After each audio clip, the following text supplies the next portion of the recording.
ମୁଁ ଲକ୍ଷ୍ୟ କରୁଛି ଆପଣ ଅନେକ ସମୟ ହେଲା ଏଠି ଆସି ଠିଆ ହେଇକି କିଛି ଭାବୁଛନ୍ତି। ଆଚ୍ଛା, କାହା ସାଙ୍ଗରେ ଆସିଛନ୍ତି? ଖାଇଲେଣି? ଯଦି ନ ଖାଇଛନ୍ତି ଆସନ୍ତୁ ଖାଇନେବେ। ମାନେ ଆପଣ? ମୁଁ ରିଟାୟାର୍ଡ ପ୍ରିନ୍ସିପାଲ ସତ୍ୟବ୍ରତ ମହାପାତ୍ର।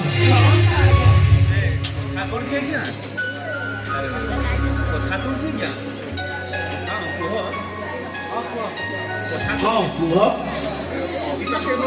ମୋର ଅଭି ପାଖରେ ଟିକେ କାମ ଥିଲା।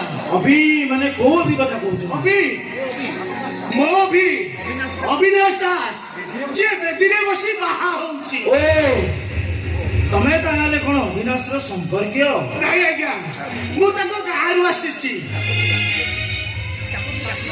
ତାକୁ ଟିକେ ଡାକି ଦିଅନ୍ତୁ, ମୁଁ ତାକୁ ଦେଖା କରି ଚାଲିଯିବି। ଅବିକା ଦେଖା ହେଇପାରିବନି। ବାହାଘର ସରିଲା ପର୍ଯ୍ୟନ୍ତ ଆପଣ ଅପେକ୍ଷା କରନ୍ତୁ, ଆପଣଙ୍କ ସହିତ ଦେଖା ହେଇପାରିବେ।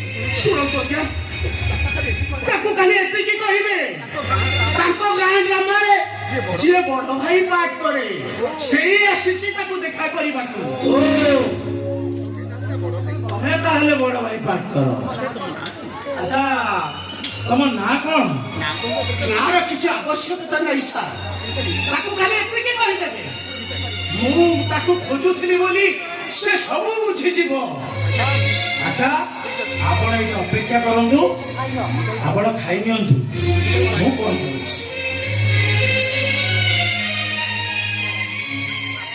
ପ୍ରବାସ ଯଜ୍ଞ